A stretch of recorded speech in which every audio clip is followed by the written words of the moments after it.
output during heavy exercise is normally accompanied by pulmonary circulation without large increase in pulmonary artery pressure. यानी cardiac output अगर हम exercise में ज्यादा होती है ऑब्वियसली, तो पल्मोनरी आर्टरी प्रेशर ये लोग कह रहे हैं इतनी ज्यादा नहीं होती। तो अब हम इसको देखते हैं।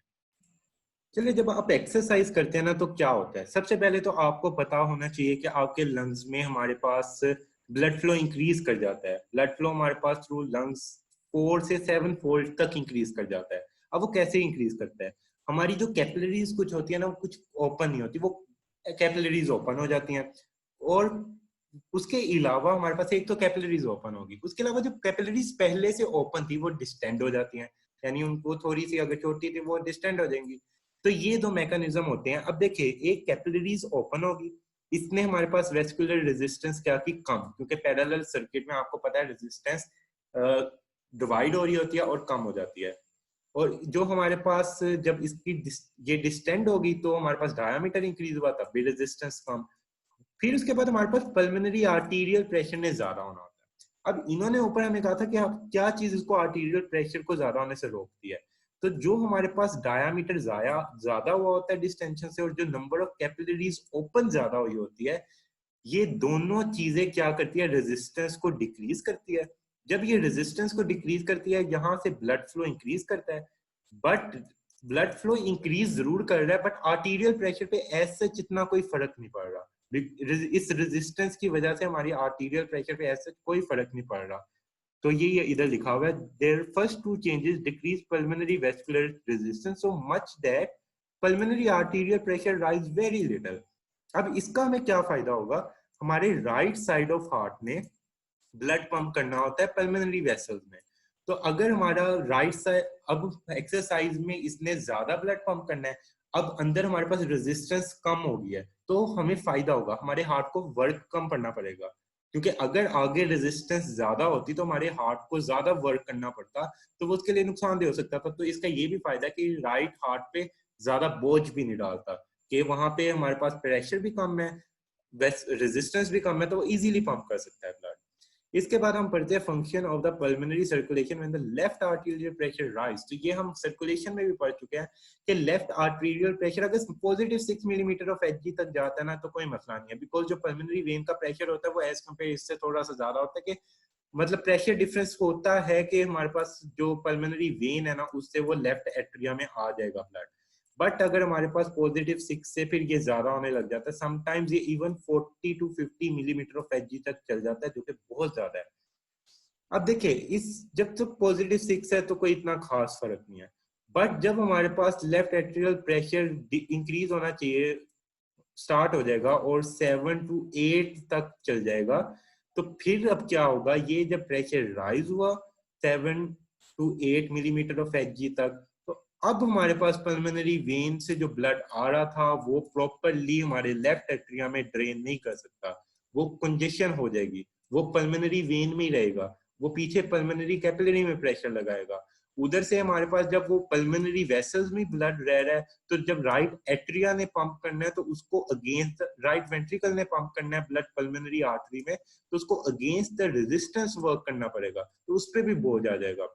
तो इसलिए 7 to 8 मिलीमीटर ऑफ एचजी जब हो जाता है ना, उसके बाद जितना इंक्रीज होता है ना, उतना ही हमारे पास पल्मोनरी वेन में भी इंक्रीज होता रहता है, और एज अ रिजल्ट अगर 30 तक चला जाए तो हमारे पास सिमिलर इंक्रीज होता है कैपिलरी प्रेशर में, और पल्मोनरी एडीमा हो जाता है। तो ये हमने किस कंडीशन पढ़ी थी कि जो लेफ्ट साइडेड हार्ट फेलियर होता है उसमें पल्मोनरी एडीमा होता है, और राइट साइडेड हार्ट फेलियर में हमारे पास स्मोसा एडीमा होता है पेरिफेरल। अब हम देखते हैं पल्मोनरी कैपिलरी डायनामिक्स। तो फर्दर हम इसमें ये देखते हैं कि जो पल्मोनरी कैपिलरी डायनामिक्स है वो क्या है। इन्होंने हमें बताया हुआ है, जो हमारे पास कैपिलरीज होती है आप लोगों को पता है अलग-अलग होती है, बट इन्होंने कहा हुआ है कि कैपिलरीज इतनी ज्यादा कि बिल्कुल ये आपस में साथ साथ जुड़ी होती है, और इट सीम्स लाइक कि ये एक हीट बना रही है।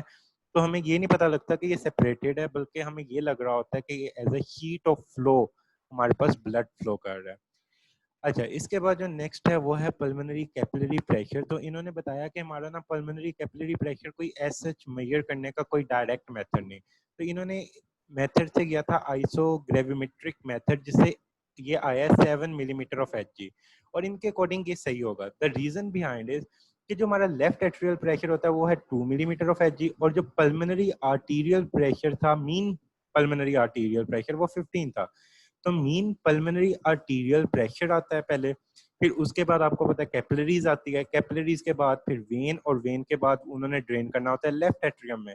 तो अब जो लेफ्ट एट्रियम का प्रेशर है और जो मीन पल्मोनरी आर्टरी का प्रेशर है, इसके दरमियान में कोई ऐसा प्रेशर होगा जो कि हमारे पास पल्मोनरी कैपिलरीज का प्रेशर होगा, तो वो हमारे पास 7 जो था, तो वो इसलिए करेक्ट कंसीडर किया जाता है कि ये इसके दरमियान में है। नेक्स्ट आ जाता है length of time blood stage in pulmonary capillaries. तो पल्मोनरी आपको पता है कार्डिक आउटपुट होता है, जो कार्डिक साइकिल होता है वो एक हमारे पास 0.8 सेकंड का होता है। तो यानी 0.8 सेकंड नॉर्मली हमारे पास रहना चाहिए पल्मोनरी कैपिलरीज में ब्लड।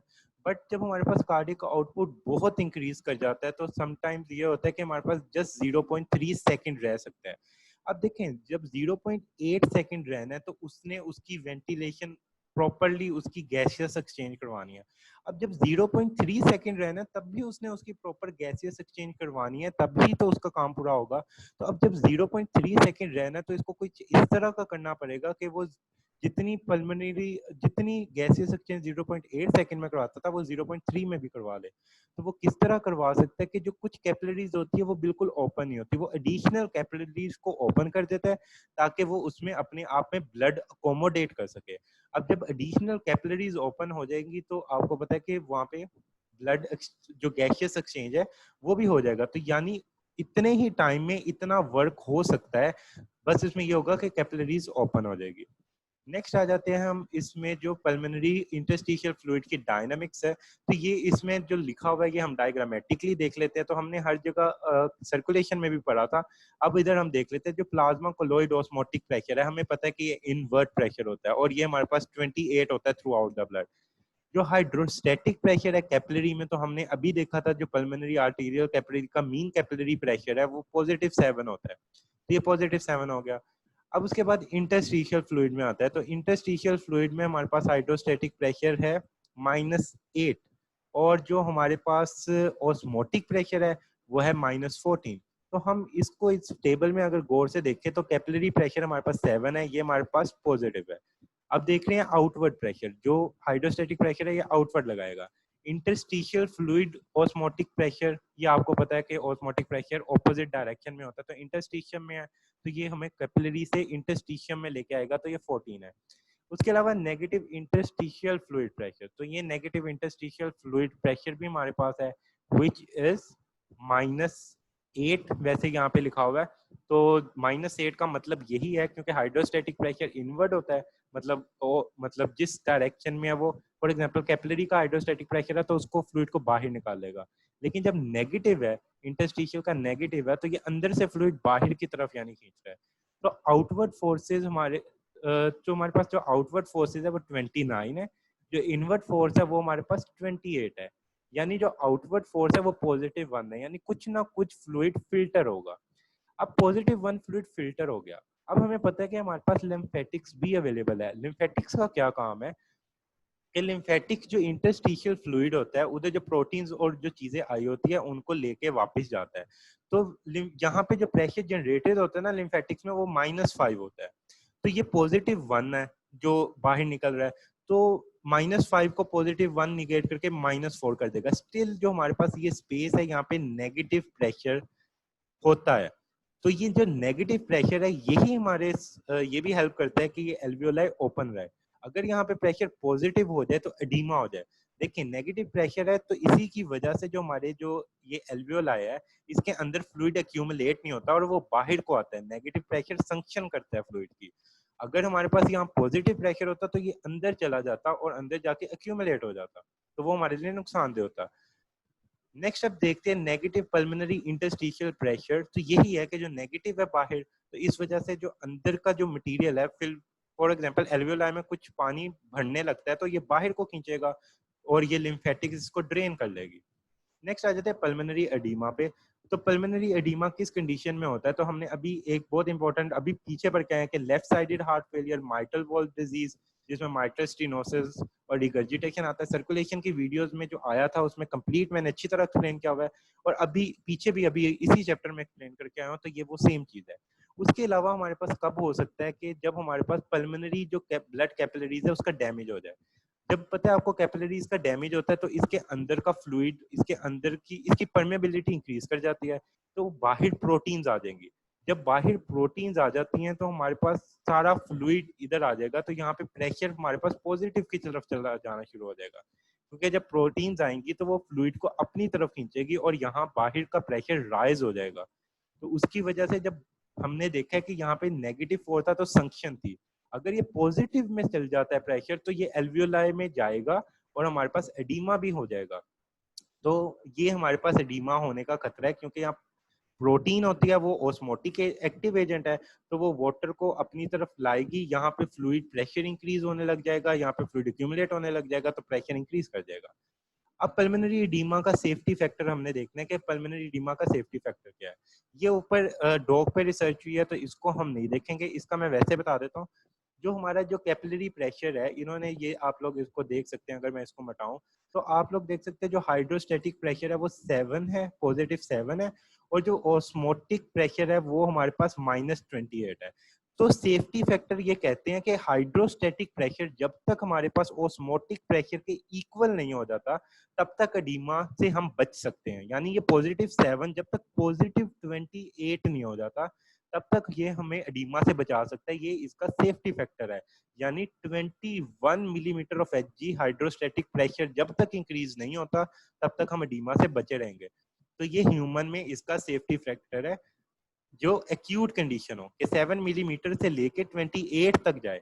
आपको पता है जब राइट एट्रियल प्रेशर में हमारे पास +6 तक मैंने बताया था जाता है प्रेशर, तो ऐसे लेफ्ट एट्रियम में तो कोई फर्क नहीं पड़ता, बट +6 के बाद जैसे जैसे इंक्रीज होता रहता है ना प्रेशर, +7 होगा तो +7 ही मीन आर्टीरियल प्रेशर है पल्मोनरी। अब positive for example left atrium में +10 हो जाता है, तो अब पल्मोनरी आर्टरी में भी हमारे पास मीन पल्मोनरी प्रेशर भी हमारे पास +10 हो जाएगा। इसी तरह ये जैसे जैसे इंक्रीज करता जाएगा लेफ्ट एट्रियल प्रेशर, उसी के साथ साथ हमारे पास ये वाला पल्मोनरी जो मीन पल्मोनरी आर्टरी प्रेशर है वो भी इंक्रीज करता जाएगा। तो 28 तक तो हमारे पास बर्दाश्त हो जाएगा, लेकिन इसके बाद एकदम दवाई डाल देगा, एकदम मतलब एडीमा हो जाएगा, और then you are going to be died.